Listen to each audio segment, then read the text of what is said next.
Assalamualaikum warahmatullahi wabarakatuh dan selamat sejahtera.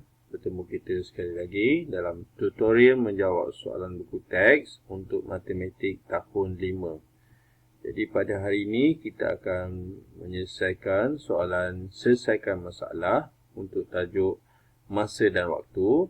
Jadi murid-murid boleh rujuk muka surat 171. Kita akan buat soalan bahagian cuba ini untuk nombor ataupun huruf A hingga huruf E.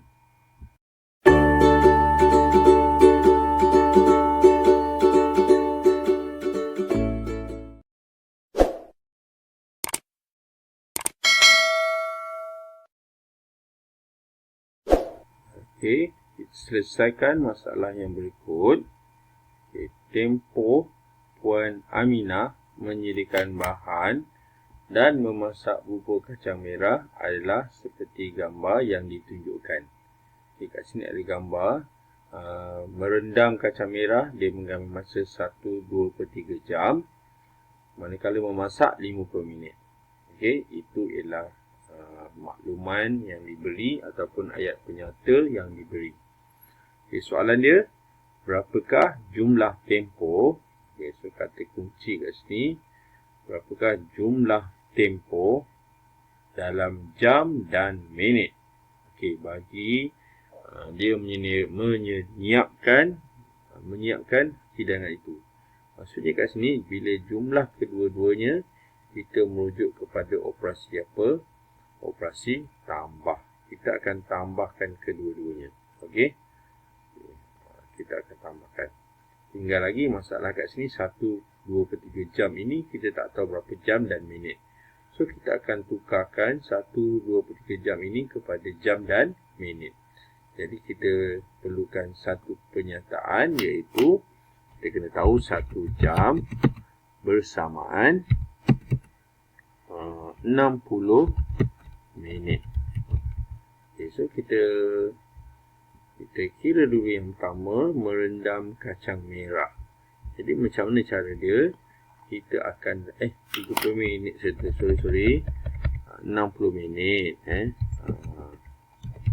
Okey, jadi kita nak buat 1-2/3 jam ni akan darab 60 lah. Okey, so kita tulis 1/2/3 akan darabkan dengan 60. Kita akan dapatkan dulu minit berapa, okey? Okay. Jadi ini ialah nombor bercampur, dan nombor bercampur ini perlu ditukar menjadi pecahan tak wajar, yang mana kita akan darabkan 1 dengan 3 dan jawapannya akan ditambahkan dengan 2. Okay. Jadi mari kita buat 3 kali 1 3, 3 tambah 2 5. Jadi kita dapat 5/3, kita akan darabkan dengan 60. Okey, sekarang 3 dengan 60 ini kita permudahkan. Ada sifir 3 kat situ. Jadi 3 kali 1. Okay, kalau 60 ni, kalau kita confuse, kita tengok 6 dulu. Kalau sifir 3 tu, 6 tu ialah 2 kali 3 kan. So kita buat 2 je. Tapi dalam sama dia sifar ni, so dia 20 lah. Okay, kemudian kita buat apa? 5 ni akan darab 20. 5 darab 20 ni kita akan buat 5 darab 2 lah. Jadi kita dapat 10, tapi ada satu sifar kat belakang. So kita dapat 100 minit.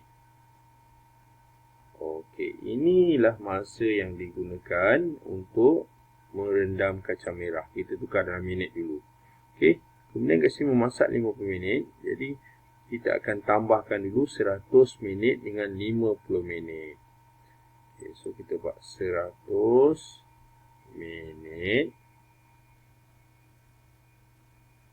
akan tambah 50 minit.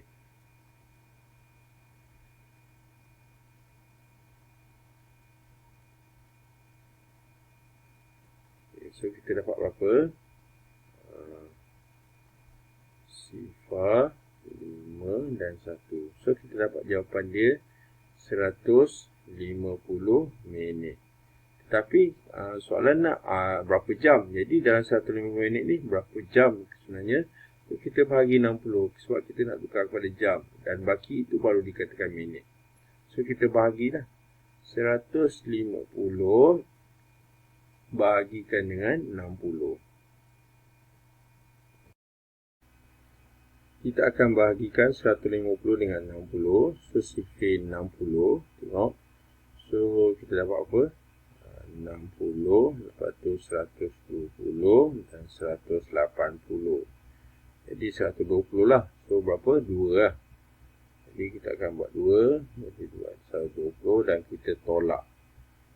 Kita tolak, kita dapat 30. Dan 30 baki ni yang dikatakan minit.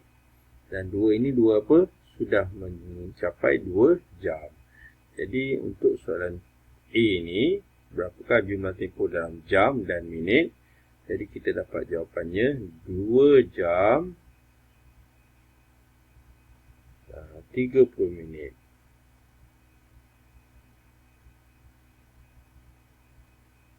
Okey, itu sahaja untuk soalan A lah. Kita sambung pula soalan seterusnya, soalan B. Satu penggambaran bermula pada pukul 4.30 PM. Okey, Selasa. Hingga pukul 5.30 hari Khamis. Hitung tempoh dalam hari dan jam penggambaran itu. Okay, maksudnya kat sini nak kira tempoh masa hari dan jam. Okay, yang terlibat hari Selasa. Tengok hari Selasa, Rabu dan Khamis. So ada 3 hari. Jadi kita boleh menggunakan kaedah garis masa. Okay. So kita buat dulu garis masa panjang. Okay. So kita tandakan dahulu dengan yang pertama ialah hari, saya tulis S, maksudnya Selasa. Kemudian 2, 4, 5. Kemudian hari Rabu 2, 4, 5. Okey, kemudian hari Khamis. Maka soalan ni habis hingga hari Khamis lah. Okey. So kita 4.30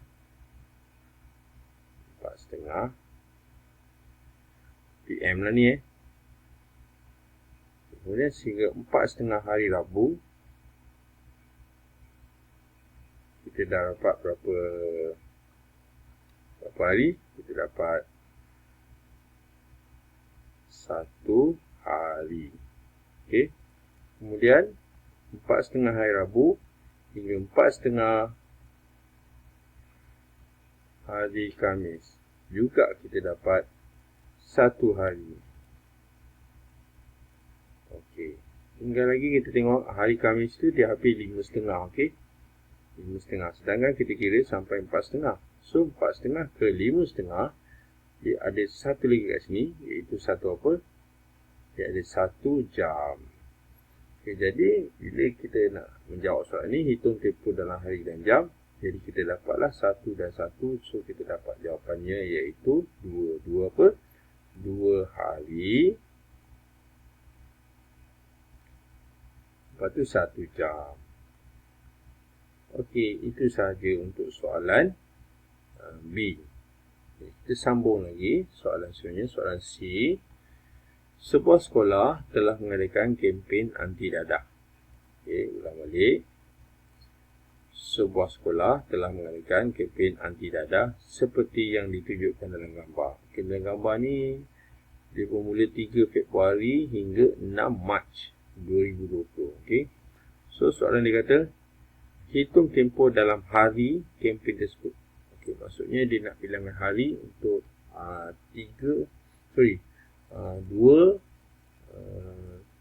dan 3. Maksudnya 2 bulan lah. Okay, so kita boleh buat apa? Boleh buat jadual lah kelas So jadual yang terlibat 2 bulan saja. Okay. So ini bulan apa? Bulan 2 dan ini bulan 3. Okey. Kita buat jadual.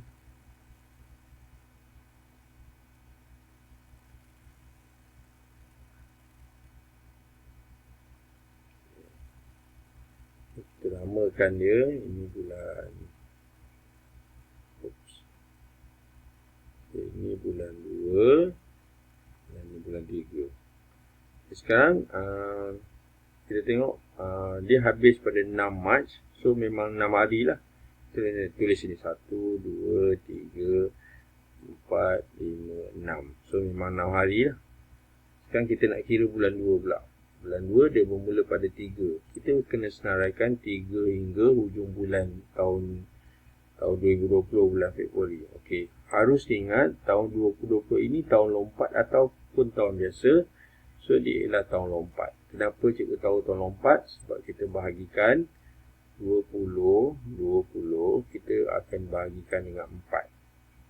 Jadi kita bagi 4, kita 5, so 20, tolak, habis. 2, sifar, tolak 2 dan turunkan 10, ni 5, sifar 5, 20. Kita bukan mempersoalkan tentang jawapan 5 atau 5 tu. Kita melihat kepada baki ni. Sekiranya bahagi 4 tak ada baki, maka tahun tersebut ialah tahun lompat. Apa maksud tahun lompat? Tahun lompat itu maksudnya pada bulan Februari tahun itu dia menjadi 29 hari, bukan 28. Jadi kita boleh senaraikan 3 hingga 29 hari. Kita dapat bilangan hari yang terlibat. Tapi saya lebih suka seperti sebelum ni, saya lebih suka dengan kaedah penolakan. Lebih selesa lah. Okay? So kalau awak nak senaraikan, boleh senaraikan. So kalau nak tolak, kita buat macam ni. 29, kita tolakkan dengan permulaan dia, iaitu 3. Jadi kita dapat 6, kita dapat 2 dan tambah 1. So kita dapat bilangan hari yang terlibat untuk bulan 2 iaitu 27 hari. Jadi kita pun tambahkan. Okey, jadi kita tambahlah. Okay, kita tambah sini 27 hari tambah 6 hari.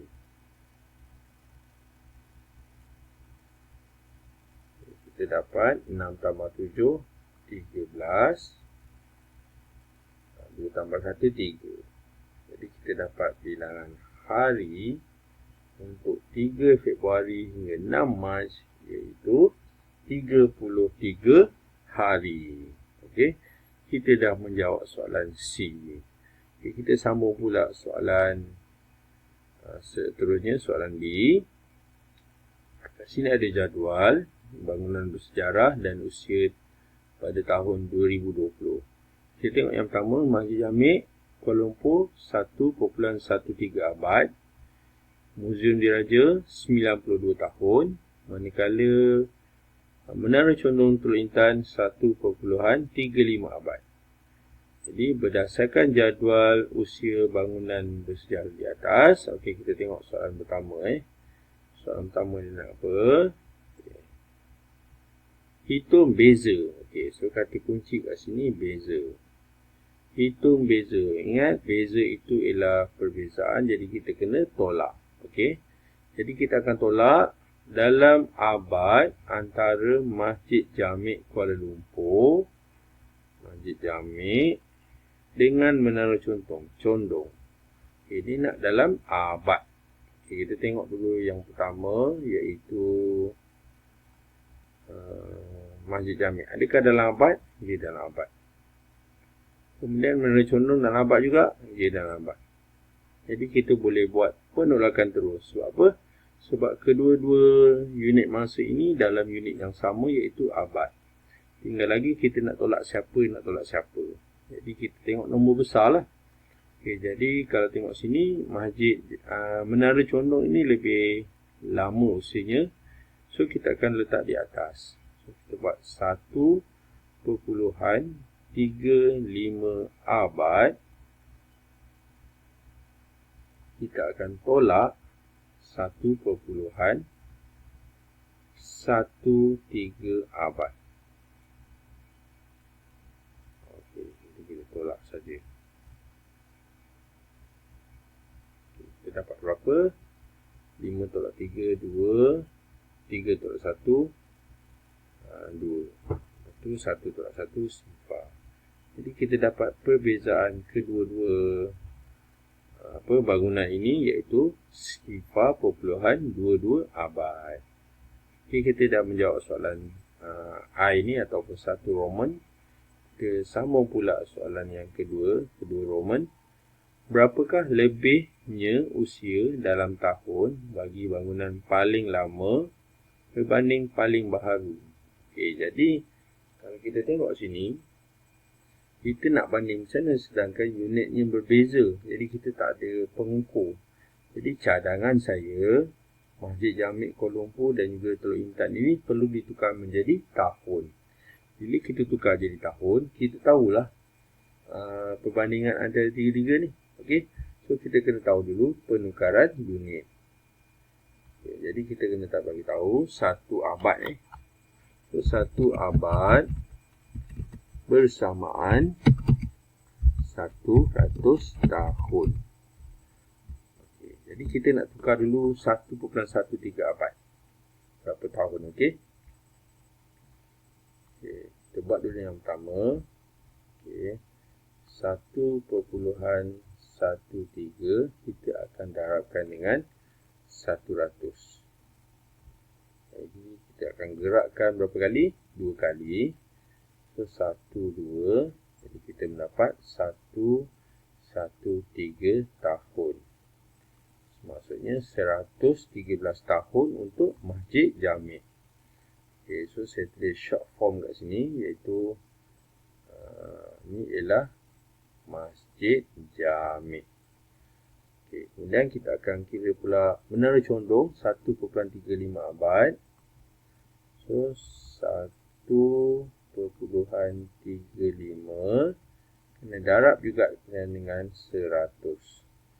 Jadi kita akan menggerakkan titik perpuluhan 2 kali juga sebab darab 100. So 1, 2. So, jadi nombornya yang baru iaitu 135 tahun. Okey, ini apa? Ini ialah Menara Condong. Okey, manakala muzium tak ada masalah, memang tahun. So saya tulis sini 92 terus ni. 92 tahun, iaitu Muzium Diraja lah, Muzium M. Muzium Diraja. Okay, sekarang soalan ni kita tengok. Kata kunci, berapakah lebihnya usia? Maksudnya perbezaan bangunan paling lama dengan yang paling baru. Kita tentukan dulu yang paling lama. So, yang paling lama kat sini iaitu 135. Yang paling baru ialah 92. So, kita akan tolakkan. Okay, so kita tolakkan ke atas. Sini, aku tak buat sini. Okay, 135 tahun akan tolak 92 tahun.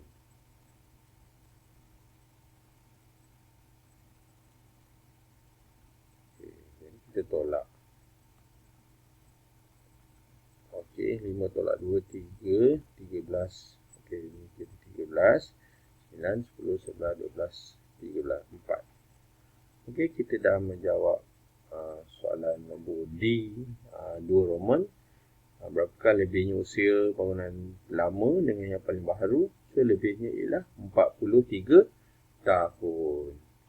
Okay, kita sambung pula seterusnya soalan E. Yang berikut ialah perbualan antara dua orang sahabat. Okay, kita tengok dulu Nevin dan juga Agus ni. Okay, Agus dia kata apa? Saya belajar di SK Sentosa selama 1/2 tahun ataupun 4,5 tahun dan 15 bulan di SK Sepayan. Okay. Maksudnya Agus ni belajar di 2 buah sekolah. Okay. Sekolah Sentosa 4,5 tahun dan sekolah SK Sepayan 15 bulan. Okay. Manakala Nevin pula, kalau begitu saya belajar, dia bagi dalam perpuluhan, sifar perpuluhan 75 tahun lebih lama dari kamu di SK Sentosa. Okey. Maksudnya dia lebih sifar 4.75 tahun daripada Agus di sekolah Sentosa. Okay, sekarang kita tengok soalan dia. Berpandukan tempoh dalam tahun dan bulan. Agus belajar di kedua-dua berpandukan perbualan di atas jumlah tempoh. Ya, jumlah tempoh di dua buah sekolah. Maksudnya kita nak tumpukan dulu sekolah untuk Agus. Jadi ada dua masa kat sini. Okey, so kita buat dulu yang pertama. Yang pertama kita akan buat, bila kata jumlah tu tambah, jadi kita akan tambahkan 4 1/2 tahun, 4 1/2 tahun,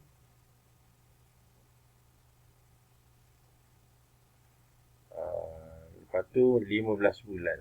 Satu lagi dia akan tambah dengan 15 bulan. Okey. Jadi soalan nak berapa tahun dan berapa bulan. Okey, so saya cadangkan kita tukarkan kedua-dua ni kepada bulan. Okey, so 4 tahun setengah, 4 1/2 tahun ni tukar kepada bulan. 15 bulan ni memang 15 bulan. Okey, nanti baru kita akan tukar tahun dan bulan. Jadi untuk menjawab soalan ni, kita perlukan penukaran unit ataupun persamaan, iaitu 1 tahun bersamaan 12 bulan. Maksudnya, tahun nak ke bulan, kita kena darab 12. Sama ada nombor bulat, ataupun pecahan, ataupun perpuluhan. Okey, jadi 4 1/2 tahun ini kena darab dengan 12. Okey, so kita darabkan dulu. Kita fokuskan dulu yang ini. Yang ini tak ada masalah. Okey, jadi 4 1/2 ni kita kena jadikan dia tak wajar dulu. Okey. Okay, jadi kita akan darab dan jawapan ni kita tambah. Kita dapat berapa? 2 kali 4, jawapan dia 8. 8 tambah 1, 9. Okey, so kita dapat 9 per 2 akan darabkan dengan 12. Sebab apa 12? Sebab kita nak jawapan dalam bulan dahulu. Okey. Okey, jadi kita permudahkan 2 dengan 12 ada sifir 2. 2 kali 1 dan 2 kali 6. Kemudian kita buat apa? Kemudian kita darabkan 9 dengan 6. Jadi kita dapat 54. 54 apa ni kelas? Okey, sorry. 54 apa ni? 54 bulan. Okey. So kita tulis sini 54 bulan. Okey, sekarang kita tengok nombor satu lagi, ataupun masa satu lagi 15 bulan. Jadi kita tambahkan 15 bulan. Okey, maksudnya kat sini kedua-dua nombor ni ataupun masa ini sudah sama unit. Jadi kita tambahlah buat bentuk lazim. Okey, 54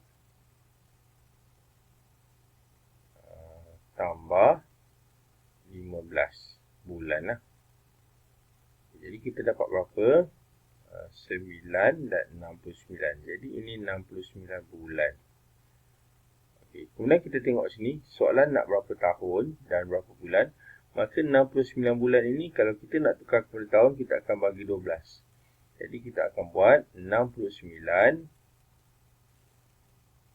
bahagi 12.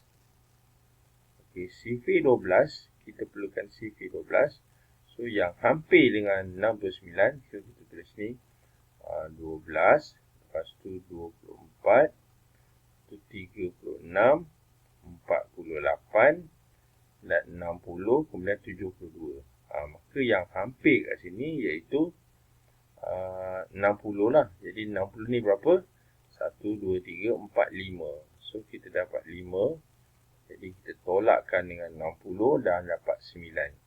Jadi baki itu ialah bulan. Jadi kita dah menjawab soalan soalan nombor 1 ni. Berapakah jumlah tempoh untuk Agus belajar untuk dua sekolah? Kita dapat 5 tahun.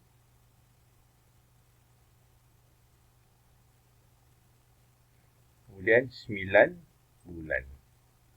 Okey, ini kaedah yang cikgu gunakan ataupun ada isu kat sini 41,5 tahun ni ada banyak macam cara. Setengah orang diasingkan dapat 4 tahun dan setengah bulan itu 6 bulan. Jadi setengah tahun itu 6 bulan. Jadi 4 tahun 6 bulan dia akan tambah 5 bulan. Pun boleh juga. Okey. Okey, kita teruskan dengan soalan seterusnya, soalan yang kedua.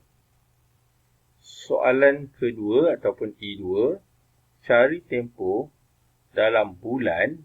Okey, so kata kuncinya cari tempoh dalam bulan. Nevin belajar di SK Sentosa. Okey, kita tengok ayat ni.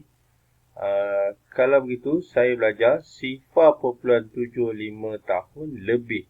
Bermaksud lebih, maksudnya kena tambah lagi daripada yang Agus sekolah dekat sekolah Sentosa. Okey. Jadi masalah pertama kita kena tahu Agus dulu. Okey. Agus sekolah berapa lama di sekolah Sentosa? Saya buat AA itu ialah Agus. Agus di sekolah Sentosa iaitu 4,5 tahun. 4,1/2 tahun. Okey, kemudian kita akan tukarkan kepada bulan. Nantilah. Okey. Tetapi kita tengok Navin ni kata sifar 0.75 tahun lebih. Maksudnya kena tambah. Jadi ini Agus dan kita akan tambah sifar 0.75 tahun. Okey, kat sini kedua-duanya dalam unit tahun, tetapi soalan nak dalam bulan. Jadi kita akan tukarkan kedua-dua ini kepada bulan. Okey, kita dah kira 41/2 tahun ini ialah berapa bulan tadi? Tengok. 54 bulan. Tengok ni. 41/2 tahun ni ialah 54 bulan. So cara dia kita darab 60. So saya terus buat 54 bulan. Okey, ini tak ada masalah. Yang jadi masalah ialah sifar 0.75 tahun. Jadi kita akan darabkan dengan 12. Okay, jadi kita buat macam mana? Sifar 0.75 akan darabkan dengan 12. Okay, kat sini kita mendarab dengan nombor 2 digit. So kita boleh letak titik perpuluhan siap-siap. Okay, ini jawapan dalam bulan nanti. Okay, so letak titik perpuluhan siap-siap. 1, 2, 3. So sifar 2, 5 kali 2, 10. 7 kali 2, 14, tambah 1, 15. Kemudian sifar kali 2, sifar lah. Tapi ada 1. Kemudian kita akan buat sifar 1. Kita akan salin balik 5, 7 dan sifar lah. Dan kita tambahkan. Bila kita tambah, kita dapat 10. Kita dapat 7 tambah 2, 9. So, ini ialah 9 sifar bulan ataupun 9 bulan lah. Okey, jadi sifar 0.75 tahun ni ialah 9 bulan. Okey, kemudian kita buat apa? Kita akan tambahkan. Okey, kenapa tambah? Sebab dia lebih. Okey, ni ayat dia. Kalau begitu, saya belajar, kita tukar 9 bulan lebih daripada kamu. Okay, so kita akan tambahkan. Okay, jadi macam mana kita buat? Buat bentuk lazim lah. 54 tambah 9 bulan lah. Bulan. Okay, dapat berapa? 4 tambah 9, 13. 6. So kita dapat jawapannya iaitu 63 bulan. Yang mana tempoh Navin bersekolah di SK Sentosa. Okey. Saya kira kita sudah menjawab soalan selesaikan masalah untuk topik masa dan waktu muka surat 171 A hingga E. Jadi itu sahaja daripada saya. Yang baik itu daripada Allah Subhanahu Wa Taala. Dan yang mana tidak baik itu adalah daripada kekurangan cikgu sendiri. Jadi kita akan berjumpa lagi. Terima kasih.